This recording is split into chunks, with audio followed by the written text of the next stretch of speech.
Congress party working president మాజీ మంత్రి హరీష్ రావు ప్రతిరోజు ముఖ్యమంత్రి పదవిని కూడా గౌరవించకుండా అనుచితమైన వ్యాఖ్యలు చేస్తూ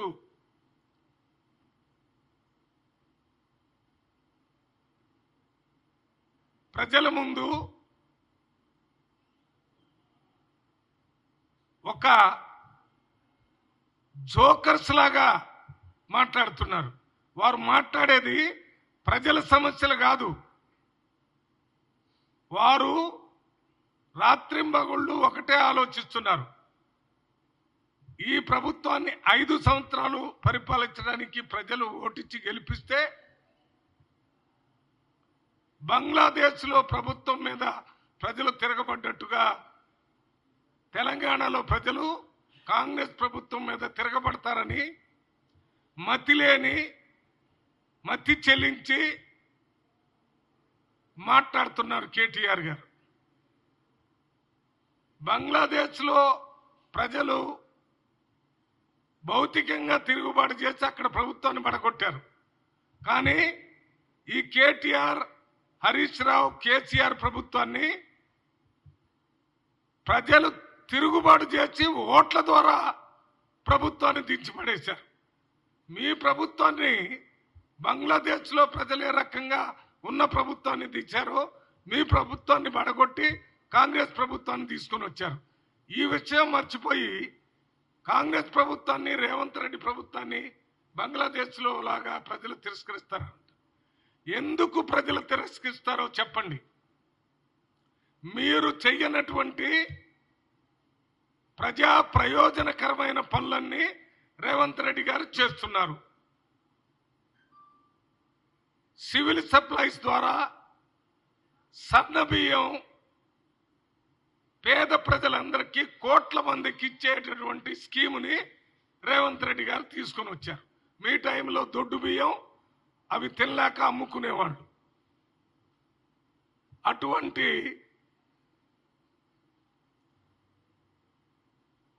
విప్లవాత్మకమైనటువంటి ప్రజా ప్రయోజనకరమైనటువంటి నిర్ణయాన్ని తీసుకుంటే ఎందుకు బంగ్లాదేశ్ లాగా ఇక్కడ ప్రజలు ప్రభుత్వానికి వ్యతిరేకంగా ఉంటారు? సన్నబియ్యం ఇచ్చినందుకు రేవంత్ రెడ్డి మీద గారు కోపం వస్తుందా? సన్నబియ్యం ఇవ్వనందుకు మీ పార్టీ మీద ప్రేమ వస్తుందా? మీరు సన్నబియ్యం ఇవ్వలేదు, మీరు టైంలో ఇచ్చిన దొడ్డు బియ్యం అన్నీ అమ్ముకునే పరిస్థితి ఉంది. అంతేకాకుండా సమీకృత గురుకుల పాఠశాలలు 58 పెట్టారు. ఈ సమీకృత గురుకుల పాఠశాలల కాన్సెప్ట్ ఒక్క తెలంగాణలోనే రేవంత్ రెడ్డి గారు తీసుకొని వచ్చారు. ఈ గురుకుల పాఠశాల ఒక్కొక్క దాంట్లో 2600 మంది విద్యార్థులు ఉంటారు. 200 కోట్లతోని ఆ హాస్టల్ బిల్డింగ్లు కడతారు. 25 ఎకరాల్లో ఆ హాస్టల్ స్కూల్ కడతారు. ప్రపంచ స్థాయి విద్య, ప్రపంచ స్థాయి భోజనం, ప్రపంచ స్థాయి ఆట స్థలాలు ఎవరికిస్తారు? సమాజంలో అట్టడుగున ఇబ్బందులు పడుతూ సామాజికంగా, ఆర్థికంగా, ఎడ్యుకేషన్లో, ఎంప్లాయ్మెంట్లో వెనకబడ్డటువంటి జాతులకు సంబంధించిన ప్రజల్ని మొన్న గుర్తించి ఒకే హాస్టల్లో SC, ST, BC, minority, economically weaker section పిల్లలందరినీ ఉంచి 5వ తరగతి నుంచి ఇంటర్మీడియట్ వరకు చదువుకునే ఏర్పాటు రేవంత్ రెడ్డి చేస్తున్నాడు. మరి మీరేం చేశారు? మీరు ఎందుకు ఇవ్వలేదు? ఈ సౌకర్యాలన్నీ ఇస్తున్నటువంటి రేవంత్ రెడ్డి మీద ఎందుకు బంగ్లాదేశ్లో లాగా ప్రజలు తిరుగుబాటు చేస్తారు? ఇవన్నీ మీరు ఇవ్వలేదు కాబట్టి మీ మీద తిరుగుబాటు చేసి ఓట్ల ద్వారా మిమ్మల్ని గద్దెదించారు. ఇంతే కాకుండా మీ సమయంలో సోషల్ వెల్ఫేర్ హాస్టల్లో ఉన్న 7 లక్షల మంది విద్యార్థులకి మెచ్చార్జీలు పెంచలేదు. ఒకేసారి 40% మెచ్చార్జీలు పేద ప్రజలందరికీ పెంచాడు. వాళ్ళ తల్లిదండ్రులు, పిల్లలు చాలా సంతోషంగా ఉన్నారు. నేను సోషల్ వెల్ఫేర్ హాస్టల్లో 5వ తరగతి నుంచి MBBS దాకా ఉండి చదువుకున్నాను. మా సమయంలో మెచ్చార్జీలు చాలా తక్కువగా ఉండటం వల్ల అనేక ఇబ్బందులు ఉండేది. మీరు ఇప్పుడు ముఖ్యమంత్రి గారు ఇవన్నీ ఇస్తున్నాడు. ఇంకొక శాశ్వత సామాజిక పరిష్కారం ఒకటి తీసుకొచ్చాడు రేవంత్ రెడ్డి. ఈ సమాజంలో హెచ్చు తగ్గులు చిన్న పెద్ద పుట్టుకతోనే ఈ కుల వ్యవస్థ వల్ల వస్తున్నాయి. తప్పు లేకుండానే ఎస్సీ ఎస్టీలో ఉన్న వాళ్ళు సమాజంలో చాలా కింద స్థాయిలో ఉన్నట్టు, సమాజంలో ఎస్సీల తర్వాత బీసీలని, బీసీల తర్వాత ఇంకొకళ్ళని కులాన్ని బట్టి వాళ్ళకొక ర్యాంక్ ఇప్పుడు కూడా ఇస్తున్నారు. మెరిట్ని బట్టి కాకుండా, ఒక వ్యక్తి సామర్థ్యాన్ని బట్టి కాకుండా, వారు పుట్టిన కులాన్ని బట్టి వారికి విలువ ఇచ్చేటటువంటి వ్యవస్థ ఉంది. ఈ వ్యవస్థని సమూలంగా మార్పు చేయాలని కులగణన కార్యక్రమాన్ని తీసుకొని వచ్చాడు రేవంత్ రెడ్డి మొట్టమొదటిసారి భారతదేశం మొత్తంలో. ఈ కులగణన చేయటం వల్ల బీసీల్లో ఉన్న వివిధ కులాలు, ఎస్సీల్లో ఉన్న వివిధ కులాలు, వీకర్ సెక్షన్లో ఎకనామికల్లీ వెనకబడ్డ జాతుల్లో ఉన్న ప్రజలు, వీరి యొక్క జనాభా, వారి ఎడ్యుకేషన్ పరిస్థితి ఎట్టుంది, వారి ఆర్థిక పరిస్థితి ఎట్టుంది, వారి ఉద్యోగాలు ఎలా ఉన్నాయని సర్వే చేశారు.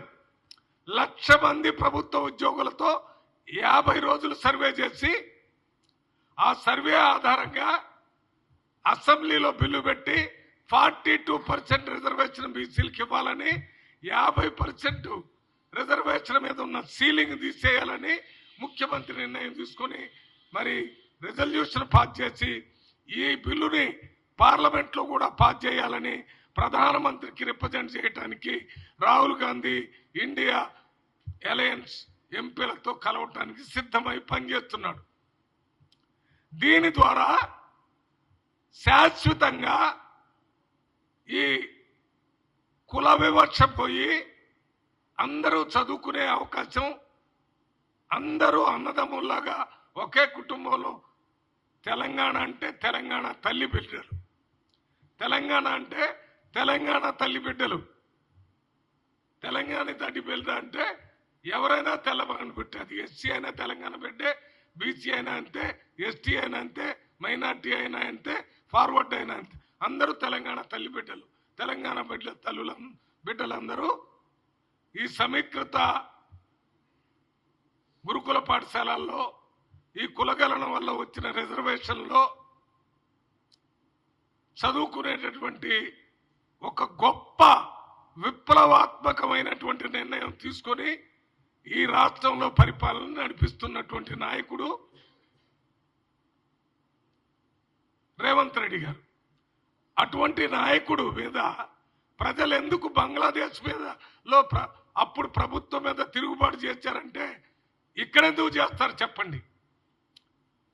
ప్రజల సమస్యలను నిరంతరం ప్రజాభవన్లో ఒక అధికారిని పెట్టి, ఒక అనధికారిని పెట్టి, వారి రిప్రజెంటేషన్స్ అన్ని తీసుకుని వారి సమస్యల పరిష్కారానికి నిరంతరం కృషి చేస్తున్న ప్రభుత్వం రేవంత్ రెడ్డి ప్రభుత్వం. మీ సమయంలో ధరణి అనేటటువంటి పోర్టల్ తీసుకొని వచ్చి, ధరణి అనేటటువంటి పోర్టల్ను తీసుకొని వచ్చి రైతుల్ని అనేక ఇబ్బందులు పెట్టినటువంటి పార్టీ మీ పార్టీ. ఆ ధరణి వల్ల ఇప్పటికీ లక్షల మంది, దాదాపు 16 లక్షల మంది ఇప్పుడు కూడా ధరణి వల్ల ఇబ్బంది పడుతున్నామని ప్రభుత్వం గుర్తించి ఆ ఇబ్బందులను తీర్చడానికి రైతుల పక్షాన భూభారతి అని ఒక కొత్త చట్టాన్ని తీసుకొని వచ్చి దాన్ని కొత్తగా అమలు చేయటానికి ప్రజలకి, నాయకులకి, అధికారులకు కూడా తెలియజేయటానికి రెవెన్యూ మినిస్టర్ గారు, ఇతర మంత్రులు, ఎమ్మెల్యేలు మొత్తం రాష్ట్రంలో తిరుగుతున్నారు రైతులకు మేలు చేయాలని. ఈ రకంగా రైతుల సమస్యలు, మీ చేసినటువంటి ధరణి సమస్యలన్నింటినీ పరిష్కరించడానికి ముఖ్యమంత్రి రేవంత్ రెడ్డి గారు ప్రత్యేకంగా భూభారత్ తీసుకొని వచ్చి రైతులకి మేలు చేయడానికి ప్రయత్నం చేస్తుంటే ఎందుకు ఆయన మీద బంగ్లాదేశ్లో లాగా తిరుగుబాటు చేస్తారో మన కేటీఆర్ గారు చెప్పాలి. ఇటువంటి అన్ని అనేక కార్యక్రమాలు మంత్రుల దగ్గరకి, ఎమ్మెల్యేల దగ్గరకి, మినిస్టర్ల దగ్గర, సీఎం దగ్గరకి ప్రజలు కలిసేటటువంటి అవకాశాన్ని మీ ప్రభుత్వం పోయిన తర్వాత రేవంత్ రెడ్డి ప్రభుత్వంలో ఇస్తున్నారు. ఇది మీ ప్రభుత్వంలో ముఖ్యమంత్రిని కలవాలంటే మీ ఎమ్మెల్యేలకి, ప్రతిపక్ష ఎమ్మెల్యేలకి, ప్రజలకి అవకాశమే లేదు. మీరు పేరు పెట్టినటువంటి ఆ ప్రగతి భవన్లో 1 కిలోమీటర్ వరకు ప్రజలనేవాడు కనపడకుండా చుట్టూ పోలీస్ ప్రహరా పెట్టి ఐరన్ గోడలు పెట్టారు. మీరు కాకి కూడా లోనపోతే చంపేటటువంటి పరిస్థితి మీ ప్రభుత్వం.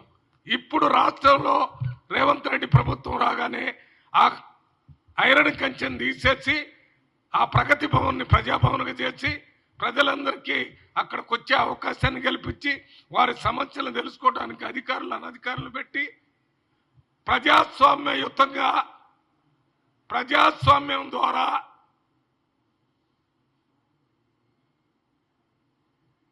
ప్రజలకి సుసంపన్నమైన రాజకీయ, ఆర్థిక, సామాజిక, ఎడ్యుకేషన్, ఎంప్లాయ్మెంట్లో మంచి అవకాశం దొరికే ఆలోచన చేయాలి. సోనియా గాంధీ గారు తెలంగాణ రాష్ట్రం ఇచ్చేదానికంటే ముందు తెలంగాణలో బలహీన వర్గాల సంఖ్య చాలా ఎక్కువగా ఉంది. తెలంగాణ రాష్ట్రం వస్తే వారందరికీ మేలు జరుగుతుందని తెలంగాణ రాష్ట్రాన్ని కాంగ్రెస్ అధ్యక్షురాలు సోనియా గాంధీ గారు ఇస్తే 10 సంవత్సరాలు ఈ బీఆర్ఎస్ కేసీఆర్ ప్రభుత్వం పేద ప్రజల్ని మర్చిపోయి బంగారు తెలంగాణ చేస్తామని చెప్పి బంగారు కుటుంబాన్ని చేసుకున్నారు. వారి కుటుంబంలో ముఖ్యమంత్రి కేసీఆర్, వాళ్ళ పార్టీలో ఆయన కొడుకు మినిస్టర్, ఆయన అల్లుడు ఇంకో మినిస్టర్, ఇంకో అల్లుడు ఎంపీ, ఇంకో అల్లుడు ఎంపీ. మీ ఇల్లంతా బంగారు ఇల్లు అయింది కానీ బంగారు తెలంగాణ కాలేదు. ఉద్యోగాలు ఇస్తున్నావు, ఆ ఉద్యోగాలు ఇవ్వకపోవటం, నోటిఫికేషన్ ఇవ్వటం, రద్దు చేయటం, పేపర్లు పెట్టడం, లీక్ చేయటం, ఉద్యోగాలు చేయకుండా జరిగింది మీ కాలం అంతా. మేము రాగానే ఇప్పటిక 60,000 మందికి ఉద్యోగాలు, వారినంతా పిలిచి వారికి సర్టిఫికెట్లు, పకడ్బందీగా పబ్లిక్ సర్వీస్ కమిషన్ని రేవంత్ రెడ్డి గారు నడిపిస్తున్నాడు. ఇవన్నీ ఎక్కడో ప్రైవేట్గా ఆయన ఇంట్లోనో ఫామ్ హౌస్లోనో ఉండి చేయటం లేదు. సెక్రటేరియట్ పరిపాలన జరుగుతుంది, ప్రజాస్వామ్య పరిపాలన జరుగుతుంది, ప్రజల కోసం మేలు చేసే ప్రభుత్వం నడుస్తుంది. సమస్త ప్రజల కోసం నిరంతరం రేవంత్ రెడ్డి ఆయన కేబినెట్ పనిచేస్తుందనే విషయం ప్రజలందరికీ తెలిసిపోయింది. మేము ఒక్క మాటలో చెప్పాలంటే సన్నబియ్యం కానీ, సమీకృత గురుకులాలు కానీ, 40% ఫుడ్ ఛార్జెస్ పెంచడం కానీ, భూభారత్ కానీ, ఇదే కాకుండా ఉద్యోగాలు ఇవ్వటం కానీ, ప్రజలకి ప్రభుత్వానికి అనుసంధానం చేసి పనిచేయటం కానీ, ఇవన్నీ రేవంత్ రెడ్డి ప్రభుత్వంలో జరుగుతుంది. మీరు ప్రజలకి మేము ఇప్పుడు ఇందిరమ్మ ఇండ్లు కూడా 5 లక్షలతో ఇస్తున్నాం. అదే రకంగా ఫ్రీగా మహిళలకి బస్సుల్లో తిరుగుతున్నారు, 200 యూనిట్లు ఫ్రీగా ఇస్తున్నారు, 10 లక్షల రూపాయలు ఇస్తున్నారు. ఇవన్నీ మీ ప్రభుత్వంలో ఇవ్వలేదు. అందువల్లనే బంగ్లాదేశ్లో ప్రజలు తిరుగుబాటు చేసినట్టుగా మీ ప్రభుత్వాన్ని బలవంతంగా తీసి బంగాళాఖాతంలో పడేసిన సంగతి మర్చిపోయి అసలు మీరు ఏం మాట్లాడుతున్నారు? మీరు మాట్లాడేటప్పుడు ప్రజాస్వామ్యాన్ని గౌరవిస్తున్నారా? ఎన్నికైనటువంటి ముఖ్యమంత్రిని అవాకులు చవాకులు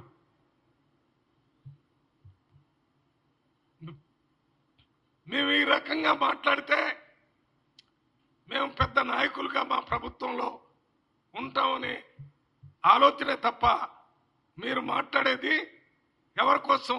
నిన్న మొన్న ఒక ఎమ్మెల్యే కొత్త ప్రభాకర్ రెడ్డి ఆయన ప్రైవేట్గా బిల్లులు స్టేట్మెంట్ ఇస్తాడు. కాంట్రాక్టర్స్ వీళ్ళంతా మాకు డబ్బులు ఇస్తానంటున్నారు, మీరు కాంగ్రెస్ ఎమ్మెల్యేలని కొని ఈ ప్రభుత్వాన్ని పడగొట్టండి అని చెప్తున్నారు.